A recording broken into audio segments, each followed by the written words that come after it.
Hi dear, I'm Sophia. I cannot believe that my life became like fairy tales.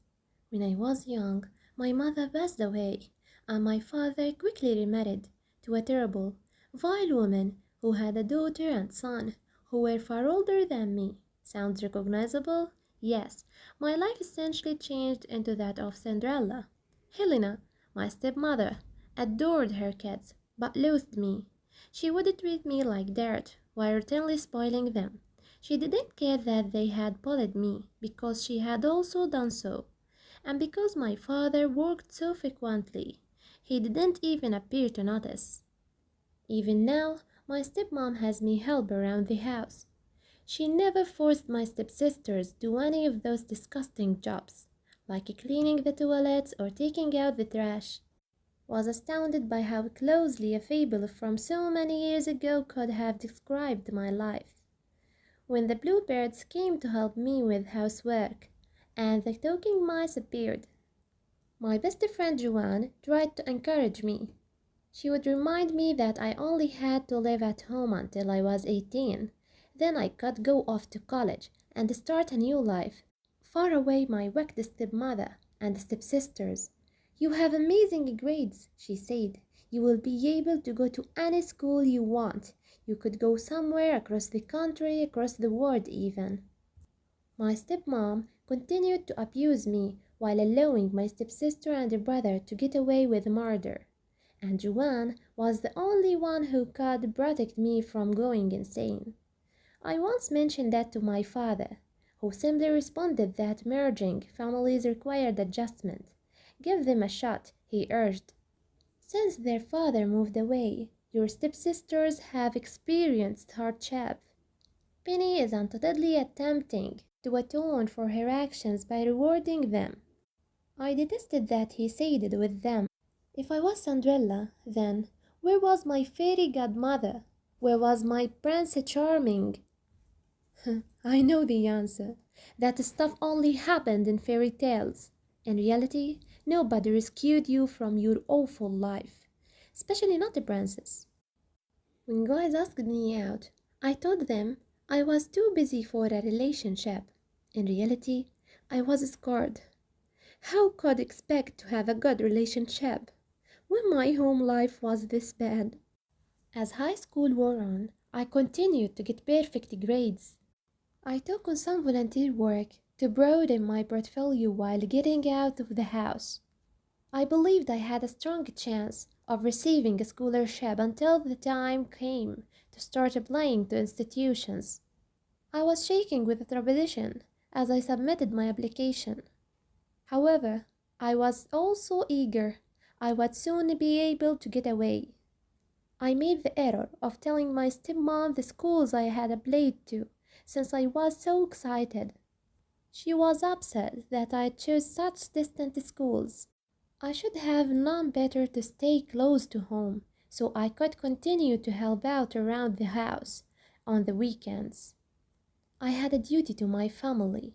She advised me to decline any offers from these colleges if they came my way. I informed the stepmom that I was almost 18 and would attend whichever college I chose. She criticized me and said it was fortunate that my mother had not survived to witness how spoiled her child had become. I was horrified. I ran out of the house and went Joanne to calm down. Stephanie had some friends over that night, and it actually made me better to socialize a little. I met a guy named Dave who was really nice. We talked all evening and had a ton in common. He offered to walk me home, but I got nervous. I couldn't let myself like this guy. I messed up person like me couldn't have a relationship.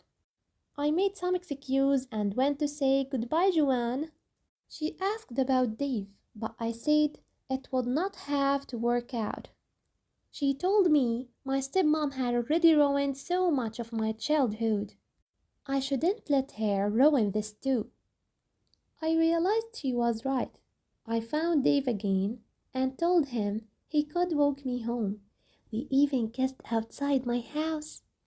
I was appalled. I bolted from house and went to Joanne to cool off. Evening, Stephanie had some friends over, and having some company actually helped my mood. I met Dave, who was a pretty pleasant person. We had a lot in common and talked all night. I hesitated when he offered to walk me home. I was unable to allow myself to like this guy. Someone as broken as I was couldn't be in a relationship. I came to bed one farewell after coming up with an excuse. I replied that it would not have worked out when she inquired about Dave. She said that my stepmom had already severely harmed my youth. I should not allow her to also sabotage this. I understood she was correct. I ran into Dave once more and asked him to walk me home. Even outside my home, we shared a kiss. I was so terrified to hold out hope that things would turn out. But as our relationship grew, I informed him about my stepmother. I was freaked out, but he was understanding, and even Fred offered to help me with my tourist when my stepmom wasn't at home. As a result, I began to trust him more and more. I knew that leading a self sufficient life was the greatest way to fight Helena. But did I truly think it would hold true when I received my acceptance letter to Kaiko? I would receive almost full scholarship. I called Joanne and she screamed with joy. I was finally getting out. But what about Dave? Then Dave called to tell me he had been expected there too. I guess we will be seeing a lot of each other, he said. I was over the moon. Later, he texted that I should come over. He wanted to show something. His parents were not at home, and he decorates his living room with candles and strings of lights. It was a little messy, but I was still impressed. He said he wanted to dance with me to celebrate my incredible achievement. So he put on some music, and we danced, laughing and trying not to bump into furniture. I realized I had finally found my Prince Charming.